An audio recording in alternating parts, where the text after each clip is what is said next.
Hello friend, मैं हूं शेखर गुप्ता, आपका स्टॉक फाइनेंसर कोच। आज हम बात करेंगे फ्लैट वर्सेस प्लॉट। मीन्स आपको फ्लैट में इन्वेस्ट करना चाहिए या प्लॉट में इन्वेस्ट करना चाहिए। इसके हम यहाँ पर रिटर्न्स, रिस्क एंड बेनिफिट्स और इसमें किस तरीके से आपको लोन अवेलेबल हो सकता है और इसकी फ्लेक्सिबिलिटी क्या है, ये सब चीज़ें यहाँ पे कंपेयर करेंगे। चलिए शुरू करते हैं। हमारा पहला पॉइंट वो क्या है, आपका फ्लेक्सिबिलिटी। अगर मैं फ्लैट का में इन्वेस्ट कर रहा हूँ तो मुझे फ्लेक्सिबिलिटी नहीं मिलती कि हम अपने चॉइस के साथ उससे कितने हैं मॉडिफाई कर सकें। बेसिकली वो ऑलरेडी कंस्ट्रक्ट रहती है तो आप उसमें कोई मॉडिफाई नहीं कर सकते हैं। पर अगर आप प्लॉट लेते हैं तो अपने चॉइस के हिसाब से उसे बना सकते हैं, उसे मॉडिफाई कर सकते हैं, वो आप पे डिपेंड करता है। अब हम अपना रिटर्न देखते हैं तो आप फ्लैट में आपका मॉडरेट रिटर्न मिलता है। मान लीजिए आपको 8 से 12% ही पर एनम आप रिटर्न यहाँ पे एक्सपेक्ट कर सकते हैं। क्योंकि आप अगर रेडी टू मूव प्रॉपर्टी ले रहे हैं तो 8 से 12% आप एक्सपेक्ट कर सकते हैं। आप अगर अंडर कंस्ट्रक्शन प्रॉपर्टी में आप इन्वेस्ट कर रहे हैं फ्लैट में तो आप 15% पर एनम का रिटर्न एक्सपेक्ट कर सकते हैं मार्केट से। क्योंकि आप जानते हैं कोई नई चीज डिलीवरी होती है, मतलब नया चीज जो कंस्ट्रक्ट होता है वहां पर रिटर्न बहुत अच्छे मिलते हैं। अब उस हिसाब से मैं फ्लैट का कंपेयर अब प्लॉट का कंपेयर कर लूँ तो वहां पे आपको रिटर्न बहुत हाई मिलते हैं। मीन्स आप एक्सपेक्ट कर सकते हैं 12 से 15% वहां पे रिटर्न मिलते हैं। आप जानते हैं अगर कोई न्यू इकोनॉमिक कॉरिडोर में आपने फ्लैट प्लॉट ले लिया और वो प्लॉट अच्छा ग्रो कर रहा है तो रिटर्न वहां पे आप अच्छे एक्सपेक्ट कर सकते हैं। अब मैं रिस्क की बात करता हूँ तो जो फ्लैट आप ले रहे हैं वहां पर रिस्क बहुत ही कम है अगर आप रेडी टू मूव प्रॉपर्टी में ले रहे हैं। क्योंकि वो प्रॉपर्टी ऑलरेडी बन चुकी है तो वहां पे टोटल सिक्योरिटी से लेकर हर चीज अवेलेबल रहता है। क्योंकि वो कंपार्टमेंट में आपका टोटल फ्लैट मिलता है।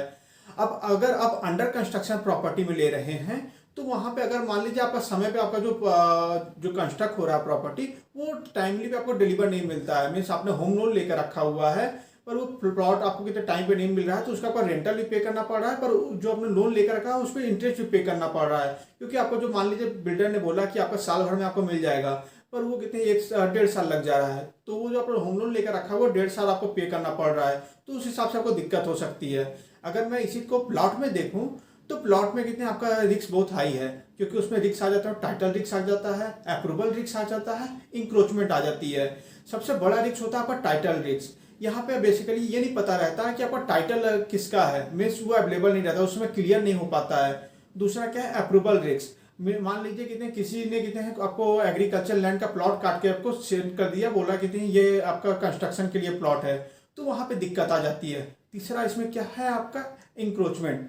मान लीजिए आपने प्लॉट तो ले लिया, प्लॉट लेने के बाद आप वहाँ विजिट नहीं कर रहे हैं तो वहाँ पे आप जानते हैं कोई लोकल लैंड माफिया जो रहते हैं आपके प्लॉट को कितने इंक्रोच कर लेते हैं, मतलब कब्जा कर लेते हैं। तो वहाँ पे आपको दिक्कत होती है वहाँ पे आपको निकालने की, तो वहाँ पे रिस्क बहुत हाई बढ़ जाता है। इसलिए आप अगर वर्किंग पर्सन है, आप गवर्नमेंट जॉब में है तो आप क्या करें, कितने आप फ्लैट में ही इन्वेस्ट करें, वो आपको अच्छे रिटर्न प्रोवाइड करेंगे, वो आपको सेफ रहता है। चौथा पॉइंट देख लेते हैं, वो क्या है आपका रेंटल इनकम।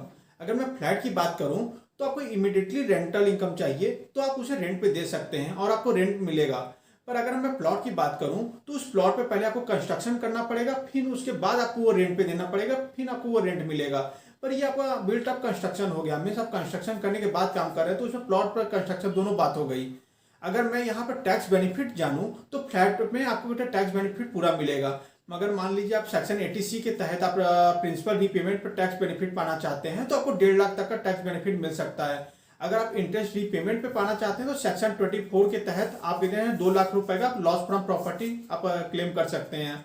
अगर उस हिसाब से मैं प्लॉट की बात करूं तो प्लॉट में आपको कितने प्लॉट में आपको कोई टैक्स बेनिफिट नहीं मिलेगा। जब उसे आप कंस्ट्रक्ट करेंगे, जब कंस्ट्रक्शन पूरा होगा तब वो जाकर आपको कितने टैक्स बेनिफिट वहां पे अवेलेबल करवा सकते हैं। अब हम जानते हैं अपना कहते हैं छठा पॉइंट, वो क्या है आपका लोन। बैंक लोन आपका अवेलेबल कैसे होगा।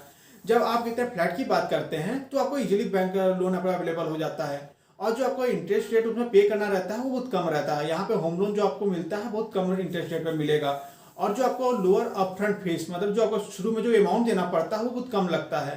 मैं इसी एग्जाम्पल के थ्रू सब समझा देता हूँ। मान लीजिए आपने कितने हैं एक फ्लैट बाई किया, उसकी रेट आपका 50 लाख रुपए है तो बैंक आपको कहेगा कि आपको 90% मैं पे कर दे रहे हैं, आप 5 लाख आप पे 10% आप पे कर दीजिए, मतलब कि 45 लाख रुपए बैंक पे करेगा और 5 लाख आपको अपने जेब से लगानी पड़ेंगे।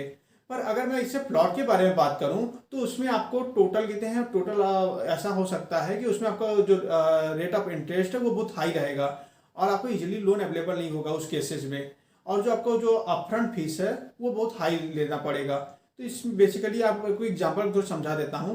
मान लीजिए आपने फ्लैट प्लॉट लिया, उसकी कीमत है 50 लाख रुपए। अगर उस प्लॉट पे कितने बैंक आपको लगभग कितने हैं 30 लाख रुपए आपको बैंक अवेलेबल करवाएगा, मतलब कि वहाँ पे केवल 60 से 70% ही बैंक अवेलेबल करवाता है होम लोन।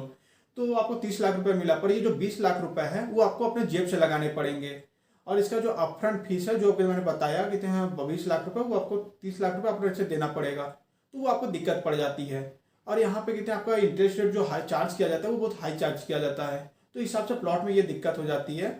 अगर मैं इसकी सिक्योरिटी की बात करूं जो हमारा 8वां पॉइंट है, तो फ्लैट में आपको सिक्योरिटी बहुत अधिक होती है, क्योंकि वहां पे गार्ड भी अवेलेबल रहता है, ये टायर टू टायर थी या कंपार्टमेंट में अवेलेबल रहता है, सिक्योरिटी कैमरे रहते हैं, तो इसमें कोई आपको टेंशन लेने की बात नहीं है।